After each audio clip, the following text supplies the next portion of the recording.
Either the world is blind or it's racist. We are going over in this situation over 70 years.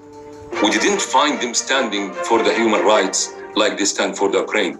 The double standards must stop, must finish.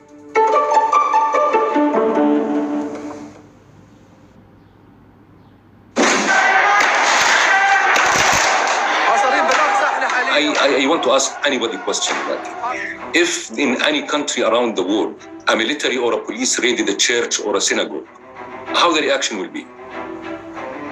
Why it's normal for the Palestinians, for such a holy place to be raided by the soldiers and inside shooting rubber bullets and tear gas and sound bombs and beating the people badly on the carpets of the mosque itself? In which country this has happened? And why it will be looks like this is normal, and to accept the argument that this is like fighting the troublemakers. Who's the troublemakers? The troublemakers who standing on the gates of al-aqsa, they are harassing the people. I wonder how can anybody accept this without the soldiers and the military being invading and doing all this? Why the people will react? All what the people is trying to defend themselves, to defend their place, because all what Israel wants in this very holy month in Ramadan, they want to evacuate it and to allow the settlers and the Jewish settlers to go inside and to do their worshipping inside, which must not happen. This is not their place to worship in. It is the third most holiest place for the Islamic world in general. They are provoking all these people by doing this.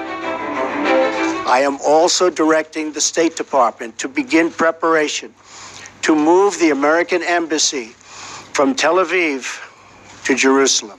When Trump came to the power, and he started with the Israeli government trying to liquidate Palestine. And they start mainly with moving the American embassy from Tel Aviv to Jerusalem and recognizing the sovereignty of Israel on Jerusalem itself. This is complicated also the whole issue, because like this Israeli government, they take a kind of a legitimacy from the United States to continue their attack on the people in al-aqsa and in Jerusalem as well. And they accelerate their ethnic cleansing planning that they are doing, and also the intensify the invasions on the al-aqsa itself. So it became invaded by Knesset members, parliamentarians, by officials, by police, by soldiers, their training. From their settlers, fanatic societies, they start organizing big groups to al-aqsa. So every day, they have a program of every day invading to al-aqsa. They want to make it like a de facto situation where they have the right to go to al-aqsa. They think that they can force the Palestinians to surrender and to accept the occupation, to accept the apartheid system, to accept the Israel controlling of their life, to accept the slavery that they are forcing on us.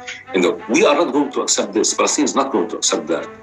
They didn't accept it 70 years ago, and they will not accept it today. We signed Oslo, and we think that's going to bring for us a peace. It's brought us one of the worst colonial apartheid system because of the international community silence, because nobody wants to put Israel accountable for all the crimes that they are doing. People here have a real worry about their holy place. And al-Aqsa and Jerusalem for the Palestinians is something that can't be tolerated. This is a kind of a national responsibility, personal responsibility, and international responsibility. Also, cultural heritage responsibility to keep the identity of the city as it is, not to be Judaized and to erase the whole history of the city. That's what they want. And these fanatic settlers, they are very dangerous. There's no law that's controlling them. It shows you how much Israel is a very racist state. When it has a double law, a law that can, for a Palestinian kid, 13 years who throw a stone, he can go for 2 years in jail, and the settler who can kill a Palestinian and he go home without any question. So people must wake up, and the world must wake up. Double standards with the human rights, it can't work.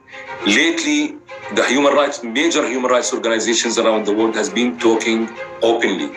They were saying that this is beyond occupation, it's an apartheid. And if for the world, they still remember what does it mean apartheid, if they still remember what was happening in South Africa, they should stand up. And this must wake they're conscious that apartheid in South Africa is not accepted, also in Palestine shouldn't be accepted.